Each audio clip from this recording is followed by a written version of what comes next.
सध्या आपण मराठीवरील स्पर्धा परीक्षांमध्ये विचारलेल्या प्रश्नांबद्दल माहिती घेत आहोत. तर यामध्ये आपण पहिल्या व्हिडिओमध्ये बघितलं होतं की एकूण अभिजात भाषा किती आहेत, तर त्या एकूण 11 अभिजात भाषा आहेत. त्यापैकी तमिळ, संस्कृत, तेलुगू, कन्नड, मल्याळम, ओडिसा, मराठी, बंगाली, प्राकृत, पाली आणि आसामी या एकूण 11 अभिजात भाषा आहेत. तर मराठी भाषेला अभिजात दर्जा मिळवण्यासाठी समिती कोणती होती, तर रंगनाथ पठारे समिती नेमली गेली होती. त्यांनी काम केलं आहे 10 जानेवारी 2012पासून. एकूण 500 पानी अहवाल केंद्र सरकारकडे सादर केला आहे रंगनाथ पठारे यांच्या समितीने. ठीक आहे. तर या समितीद्वारे रंगनाथ पठारे मराठी कथालेखक आहेत, कादंबरीकार आहेत, समीक्षक आहेत. त्यानंतर संस्कृत व तमिळ या सर्वात प्राचीन भाषा आहेत. एकूण सर्वात प्राचीन भाषा असलेल्या कोणत्या, तर संस्कृत व तमिळ.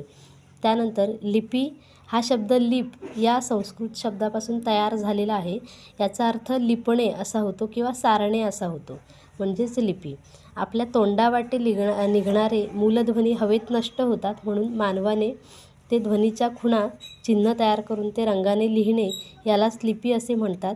आदर्श लिपी या लिपीमध्ये एखाद्या मूलध्वनीला एकापेक्षा जास्त उच्चार नसतात. आदर्श जी लिपी असते त्याच्यामध्ये एकाच मूलध्वनीला एकापेक्षा जास्त उच्चार नसतात. प्रत्येक उच्चार स्वतंत्र चिन्हाने दर्शवण्याची सोय असते. त्या लिपीला आदर्श लिपी म्हणतात. यावरती प्रश्न येतो. मराठी ही जवळजवळ आदर्श लिपी आहे.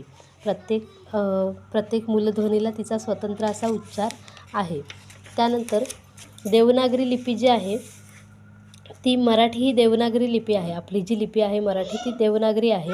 हिंदी, गुजराती, बंगाली, पाली व संस्कृत यासुद्धा देवनागरी लिपीच आहेत.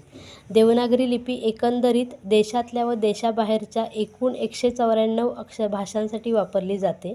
देवनागरी लिपी ही डावीकडून उजवीकडे म्हणजे या बाजूला लिहिली जाते. आणि उर्दू जी आहे, उर्दूची जी लिपी आहे ती या बाजूने इकडे लिहिली जाते, उजवीकडून डावीकडे. त्यानंतर व्याकरण म्हणजे काय, तर यावरचा भाग आपण पुढच्या व्हिडिओमध्ये पाहणार आहोत. ठीक आहे. मला आजची जर का ही व्हिडिओ आवडली असेल तर चॅनलला लाईक, शेअर आणि सबस्क्राईब करा.